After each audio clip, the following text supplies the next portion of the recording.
The latest round of peace talks between Russia and Ukraine broke up after less than an hour. Expectations were low for the meeting hosted by Turkey.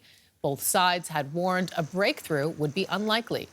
Russia's chief negotiator says that the two sides have agreed to exchange 1,200 prisoners of war each and potentially hand over the bodies of thousands of dead Ukrainian soldiers.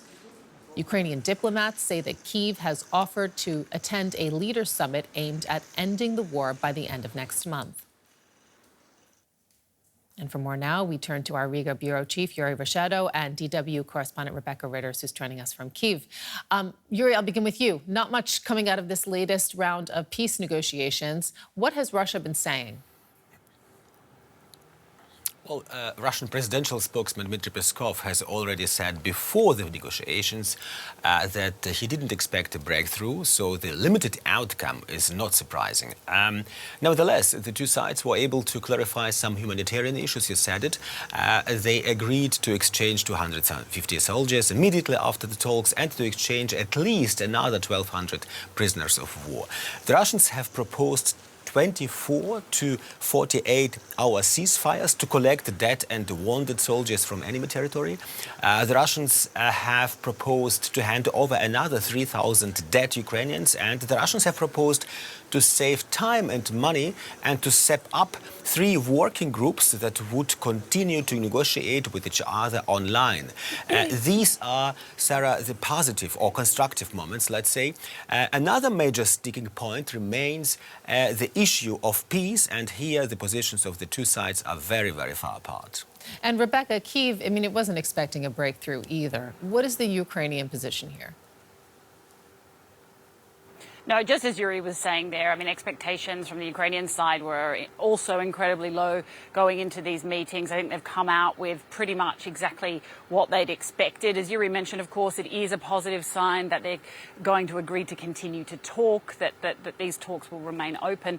And of course, these prisoner exchanges are always seen as a massive positive, certainly for the families involved, but just for morale over the country in general. They, of course, are positives. But when we look at the peace, the ceasefire, the two sides remain completely opposing. Ukraine continuing to push for a full ceasefire before negotiations on a lasting peace continue.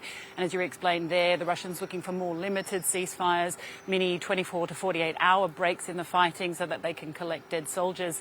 And pretty much every other point the two sides can't agree on. So getting exactly what they expected out of these talks. And Yuri, Russian President Vladimir Putin is pushing his summer offensive and has stepped up drone attacks against Ukraine. Where is all of this headed? Well, we can clearly see, Sarah, that Putin is buying time and playing a war of attrition against Ukraine.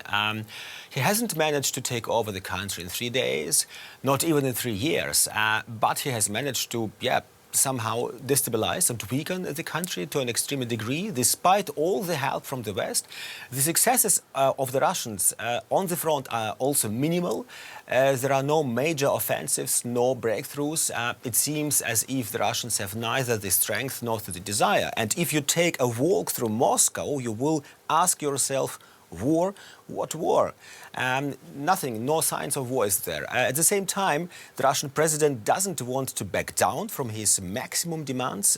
These are well known. Ukrainians' refusal to join NATO, a stop to all arms deliveries from abroad, neutral status for Ukraine. And that is why he is using drones and missiles to change the mood in Ukraine, to intimidate and demoralize the population, and thereby weaken the political leadership of Ukraine and, first and foremost, the Ukrainian President Zelensky. What is the sentiment among Ukrainians, Rebecca? Well, I mean, as we were just saying, going into these talks, it is not really a topic here that people are particularly discussing in any great detail, because I think, Ukrainians have such little faith that the Russians want to reach some agreement that they don't really see that, apart from those few wins that we have seen, namely the prisoner of war swaps, that anything will really come out of these talks. Ukrainians certainly don't believe that Putin is serious about any kind of peace, and I think that these talks are really just because of pressure from the American side.